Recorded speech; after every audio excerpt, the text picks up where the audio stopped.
One of the tricks and the traps of the Yetzer Hara when it comes to Shmiras Einayim is if a person is chas v'shalom nichshol, whether on purpose or by accident, the Yetzer Hara tells him it's too late, you messed up, Hashem's upset with you.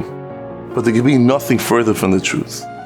Yankele Katz was a beloved Kiruv Rebbe. He worked with teenagers. Everything in his life was amazing, besides for the fact that he wasn't zeicha to have children. After 10 years of tefillas and crying, they were zeicha to a beautiful baby.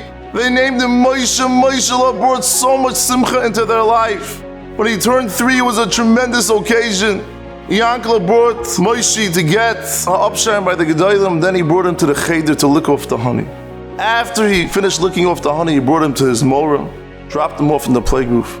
A few minutes later, he gets a phone call. The Mora says, something's wrong with Moishele. I think you should pick him up. He says, nah, he had a tiring day. Let him rest. But a few minutes later, she calls again. She says, you have to come now. By the time Yankele got there, the ambulance was there. Moishele was unconscious. Unfortunately, Moishele didn't make it to the hospital. What a heart-wrenching levaya that waited 10 years for this child. People came to the shiva, and Yankele sat there like a stone. An empty shell, Yankele who was full of life, energetic. Everybody walked in.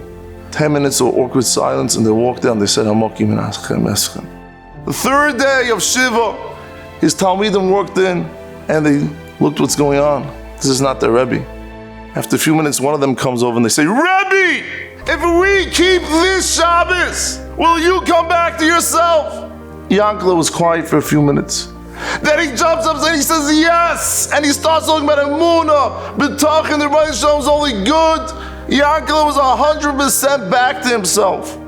A few weeks later, one of Yankele's friends asked him, what did these guys promise you already? They didn't say they're going to keep Shabbos for the rest of their life.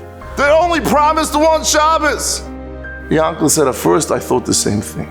But then I imagined, I said, if somebody would come offer my Moishele back for one Shabbos, how much would I pay? I would pay millions to hold him on my lap, to spend time with him.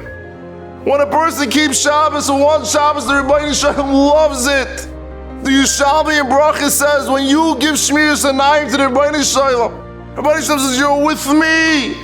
Every single time you're Shomer Einayim, you're being Dovek to the Rebbeinu Shalom, you're giving him so much nachas. Just focus on this moment and you'll give him the greatest ha'ana and greatest nachas.